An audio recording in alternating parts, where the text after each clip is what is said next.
Isambol binaka. Nadhango wadi sori ndalai. Nama kio mani wasini ngono borota kina lali ne kabi. Maina tolu kina bitu. Ena moni dingina por rombuka. Ena Mbula FM. Na bandu ena serre.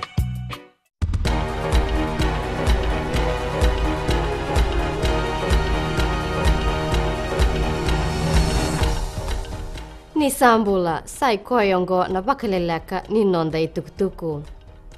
Etukuna na iliu ni matini tu oborenge mbaini marama. Ni bunga dandau ni politiki ersawa bokitigo ena nonda benua.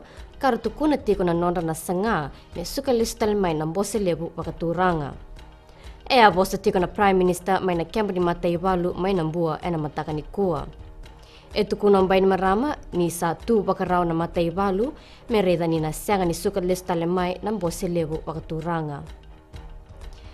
Ena kadhibitani nga nonona kisi na marama yang baki rosang bulkarua kambe taki ena kisi ni beisua mai bunda ena singa buke lulu. Embe taki tiko ena ruona kisi ni lamba o Priya Devi. Ena rei tiko ena matabele wai mai lau toka ena singa bakarowai. Embe taki tiko Devi ni bakabuna na nona lenga na marama yang baki tolsa bulkatolu o sisi patolo kena lubena bulabitu o Sara Patolo. E baka mabota ki raunan rua yang baki 5 kena tadindrau yang baki tolu.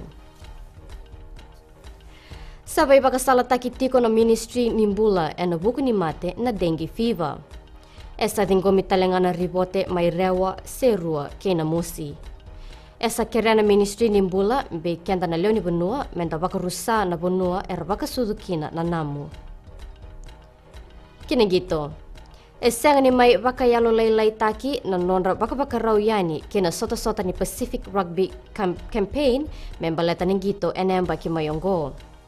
Era baka yalo nganga taki membaleta na baka raw ena bida na madaw mayonggo.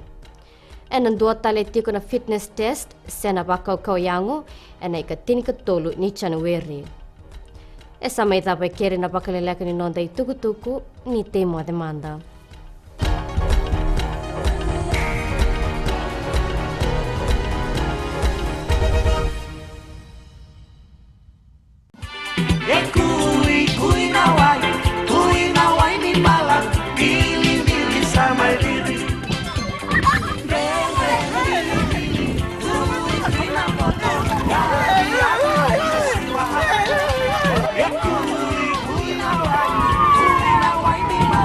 Nimbula medhangu nimilote na isoro tambua nama kia uminarua kinaona na vya kavi moniti kina vakaromboka rongo mena vya sana kina viva ka baro takini ndreko malolo ena radio Fiji 1 na buongani pia niano ngai nama kia kina